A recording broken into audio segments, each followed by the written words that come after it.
Saudara-saudara yang dikasihi Tuhan, pagi ini akan menyampaikan renungan dari Kisah 18 ayat 1 sampai 2. Sebelumnya mari kita berdoa.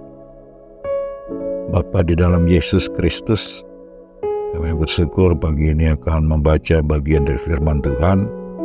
Ajari kami untuk mengerti firman dan mampukan juga kami untuk melakukan firman. Ini doa kami. Dalam nama Yesus kami berdoa dan mengucap syukur. Amin. Saudara-saudara, saya Pendeta Edison Pasaribu, Gembala Sidang GKU Glory Depok. Pagi ini akan menyampaikan renungan dengan pola 4M dari Kisah 18 ayat 1 sampai 2. Demikian firman Tuhan. Kemudian Paulus meninggalkan Athena, lalu pergi ke Korintus. Di Korintus ia berjumpa dengan seorang Yahudi bernama Aquila yang berasal dari Pontus. Ia baru datang dari Italia dengan Priscilla istrinya, karena Kaisar Claudius telah memerintahkan supaya semua orang Yahudi meninggalkan Roma. Paulus singgah ke rumah mereka. Saudara-saudara, dari dua ayat ini muncul pertama pertanyaan, sebelum ke Korintus Paulus datang dari mana? Dan yang kedua, di Korintus Paulus berjumpa dengan siapa? Pertanyaan pertama, sebelum ke Korintus bahwa Paulus datang dari Athena. Ini sebuah kota penting di Yunani dan masih merupakan pusat kebudayaan dunia dalam zaman Perjanjian Baru. Di kota ini Paulus sempat mengabarkan Injil sebelum ke Korintus. Saudara-saudara, pertanyaan yang kedua, di Korintus berjumpa dengan siapa? Paulus berjumpa dengan Aquila dan Priscilla istrinya, orang Yahudi berasal dari Pontus, baru datang dari Italia. Karena perintah Kaisar Claudius, semua orang Yahudi harus meninggalkan Roma. Saudara-saudara yang dikasihi Tuhan, tema kita adalah Allah memakai keluarga sebagai alatnya. Jadi kalau bicara tentang keluarga, ayah ibu dan anak-anak, atau ayah ibu atau suami istri. Jadi kalau dalam Perjanjian Lama maupun Perjanjian Baru kita mencatat banyak suami istri yang dipakai untuk bersaksi tentang Tuhan. Artinya suami istri tidak lagi hanya sebagai objek, tetapi subjek bermaturia, bersaksi untuk orang lain.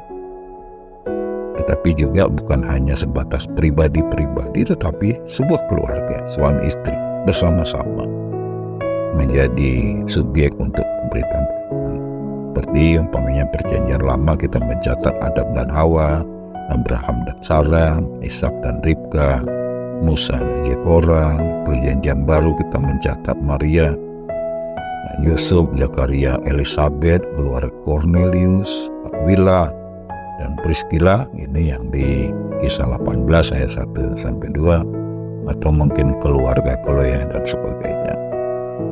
Saudara-saudara, Paulus dari Athena ke Korintus tinggal lebih kurang 1,5 tahun. Walaupun sebelumnya memang Paulus tidak ada rencana untuk tinggal lama di Korintus. Dan di Korintus ia bertemu dengan teman seprofesi, pembuat tenda, keluarga Aquila dan Priscilla, menjadi teman yang baik, misionaris yang diberkati dan dipakai Tuhan. Ada otoritas dan kuasa Allah menyertai mereka. Aquila dan Priscilla, setelah dalam pelayanan yang berhasil di Korintus, mereka sempat kembali ke Roma dan menjadi pemilik gereja rumah. Ini kita bisa lihat di Roma 16 ayat 3. 6 kali nama Aquila dan Priscilla disebut di dalam Perjanjian Baru. Karena itu saudara-saudara, perenungan bagi kita yang mau ditekankan di sini bahwa setiap keluarga setiap pribadi dalam keluarga. Sudah waktunya tidak lagi menjadi objek pemberitaan Injil, tapi sudah harus melangkah, sudah harus maju, sudah harus mengalami perubahan yang dari objek menjadi subjek, menjadi pelaku. Jadi bukan hanya penonton dan pendengar, tetapi sudah harus menjadi objek pemberitaan pekabaran Injil. Yang kedua, memberi hidupnya, tetapi juga fasilitas yang dimiliki dari keluarga itu untuk tempat pelayanan, tempat pekabaran Injil. Seperti Aquila dan Priscilla, mereka bukan menjadi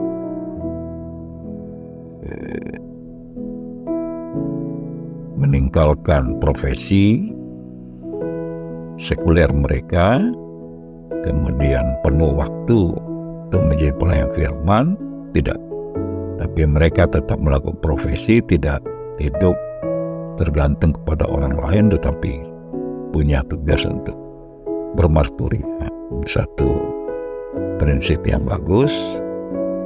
Pada waktu itu memang bisa saja dimungkinkan, tapi sekarang kita lihat ada profesi yang memang penuh waktu sebagai pendeta atau gembala, penginjil untuk tugas-tugas pelayanan, menjadi alat marturia. Kali lagi tidak harus meninggalkan profesi yang ada. Dari profesi yang sedang dilakukan, digumuli, bisa tetap untuk melakukan PI, jadi tidak dibatasi. Karena itu saudara-saudara dimanapun kita ada dan berada, keluarga-keluarga harus menjadi pelaku firman, bukan objek. Harus sungguh-sungguh menjadi alat Tuhan yang dipakai Tuhan untuk pemberitaan Injil setiap hari. Hidup kita, dari rumah kita, dengan tetangga, dengan banyak orang, dan di tempat kerja kita. Nah itu saudara-saudara, bagikan firman ini untuk setiap orang yang kita temui. Amin, kita berdoa. Bapa di surga, terima kasih untuk firman.